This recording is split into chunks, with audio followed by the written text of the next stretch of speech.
তারপর দিয়ে দিচ্ছি আদা জিরা বাটা,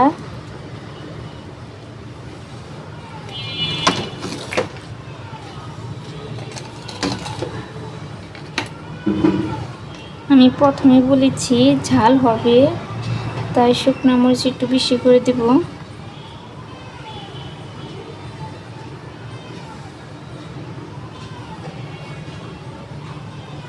তারপর হলুদের ফাঁকি,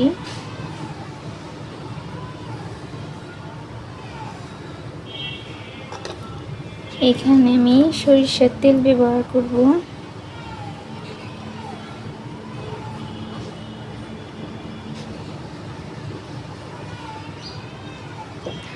তেলটা একটু বেশি করে দিতে হবে।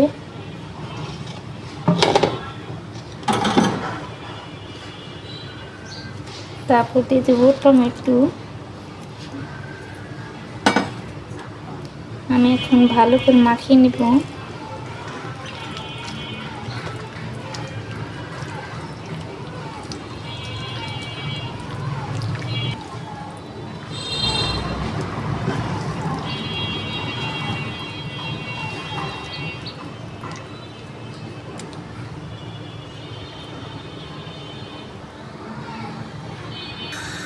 আমি চুলাটা অন করে দিলাম।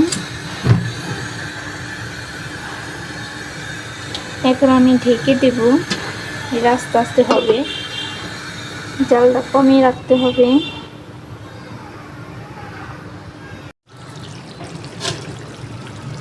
এখন আমি আস্তে আস্তে উল্টে দেব, মাছটা ভাঙে না।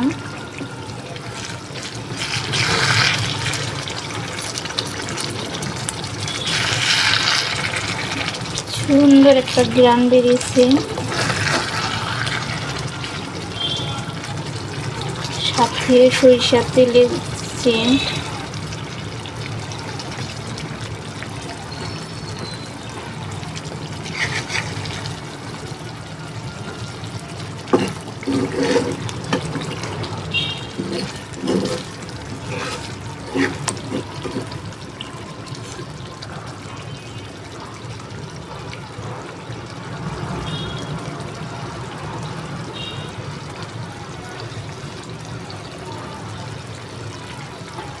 এখন আমরা আবার ঢেকে দেব।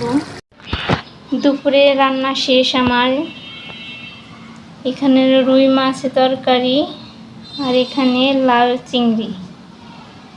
কীরকম হয়েছে বলবেন। আজকে এই পর্যন্তই, আল্লাহ হাফেজ।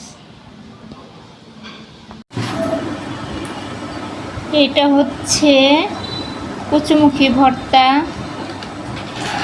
এটা হচ্ছে তরল সিমের ভর্তা, এখানে হচ্ছে ঢেঁড়সের ভর্তা, এখানে হচ্ছে বেগুন ভেজে ভর্তা বানিয়েছি আমি, এখানেও টমেটো ভেজে ভর্তা বানিয়েছি, টমেটো ভর্তা, আর সাথে আছে ডিমের ভর্তা।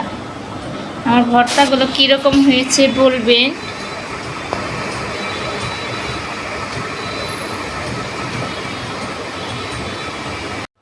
আমার ভর্তাগুলো কীরকম হয়েছে বলবেন কমেন্টে। ভালো লাগলে একটা সাবস্ক্রাইব করে দিবেন।